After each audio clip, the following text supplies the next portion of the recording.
So ditching the base gasket is normally considered one of the first modifications to a saw. And today we're going to see if it actually gets any better power.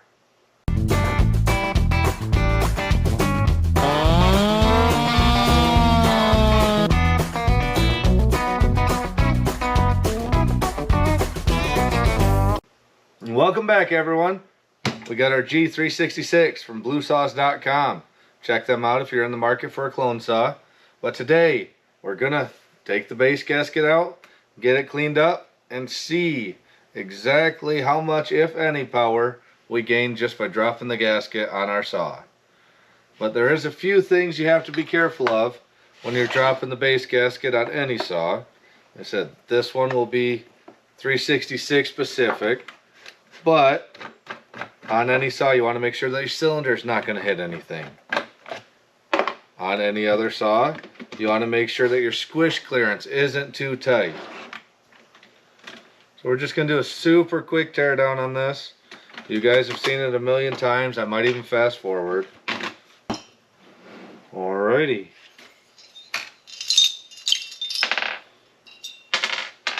Look at that. Our gasket even came off in one piece. Alright, so I will pull this handlebar off just so I can clean everything easier this one time. This is just the Farmer Tech straight off the saw. Haven't done anything to it yet. But I am pretty fond of the ones with this symbol. They got bigger lowers and smaller uppers. So it just seems to keep everything tighter and aimed better. Well, and as you've seen, this one does make decent power. So we'll get everything all cleaned up. Alright, so we got everything mostly cleaned up. Piece of 32 thousandths solder on there. And we'll see if our squish is tighter than 32 thousandths. Just put a couple bolts in for now. Definitely easier to check squish if you have the recoil off. But we're doing this real quick. But you put your solder right above the wrist pin.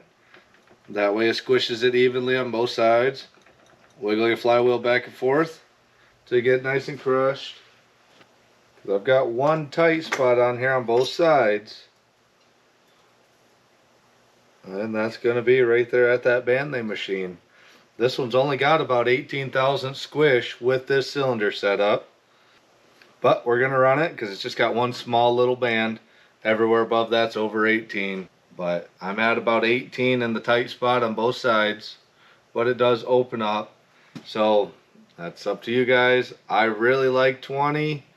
But I'm not sure if it's worth setting this up just to get that extra 2 thousandths.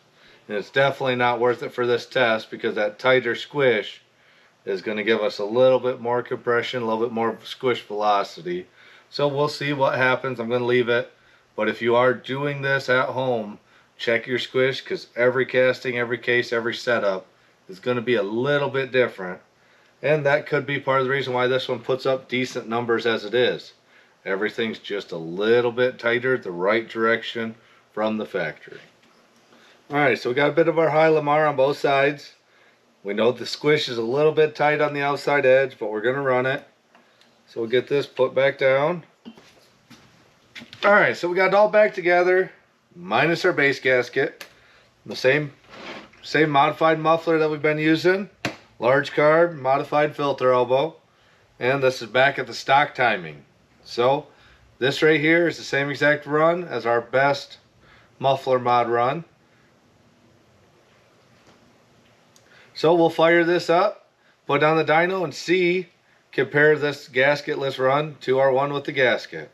As you noticed, I haven't put a timing wheel on this yet because we're doing all the type of mods people will do that don't have a degree wheel, don't have a Fordham, don't have a Dremel, that aren't doing any porting. So this is all the same type of stuff you can do without any of the fancy tools. So that's why we haven't done any numbers. But let's just see if it fires up real quick.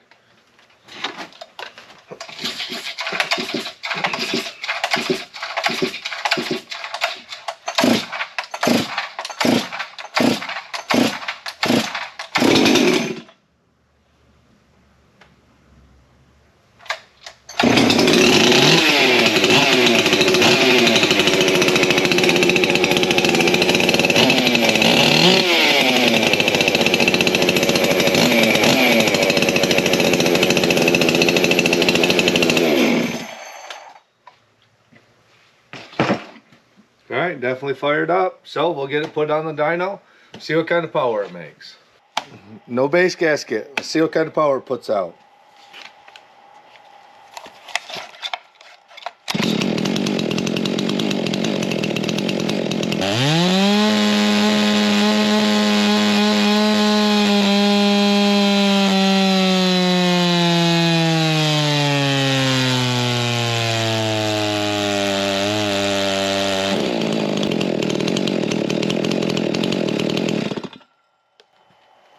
Not too bad, not too bad.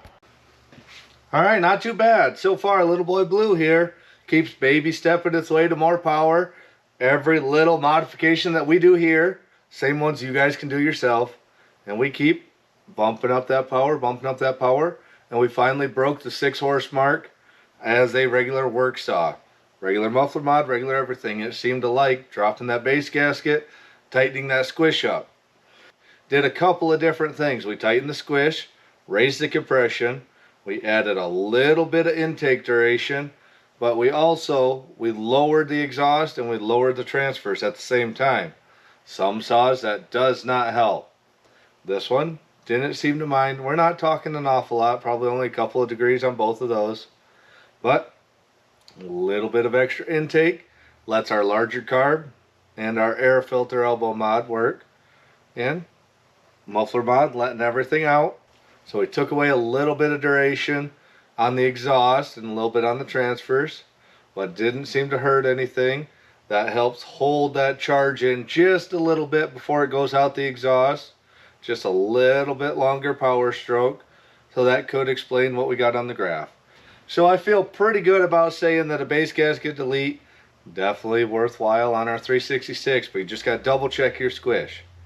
Well, we'll look at that graph, but I just want to give you guys a little sneak peek at what we got coming up next. We're going to go just a little bit bigger with displacement. Do these big bores actually make better power? So since we've already went gasketless, we'll swap our piston, go gasketless with this big bore cylinder. Same carb setup, same muffler setup. See if this extra 2 millimeters worth of bore size really helps us out on this chassis or not. Leave a comment, let me know if you think this big bore is going to work at all. Also, leave a comment, let me know what you guys want to see done with this. Now that we pulled the engine out, there's no going back, so we're going to get going on the porting. A lot of people have mentioned they just want to see things that you can do yourself. So just leave a comment, and we'll use this video, whatever comments we have. I'll double check those ideas with some I have rattling around in my head, and make sure we can try as many things on these cylinders as possible and see where we stop gaining power. So we'll take a look at the graph and see what kind of power this actually put out versus our old setup. We finally broke that 6 horse mark, 6.13 horse, 3.56 foot-pounds. So up on power and up on torque. From our previous best of that configuration of a work saw, 5.8, 3.49. So we're definitely moving in the right direction as a work saw. Those pipe tests, you know, take those for what they are. Not a lot of people want to run those pipes, so we're going to stick with our muffler and continue going on from here.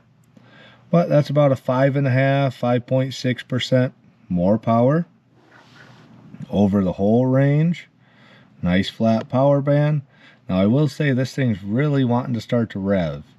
And so far we're still stepping our way up in power, and it definitely looks like a base gasket delete on these is worth doing.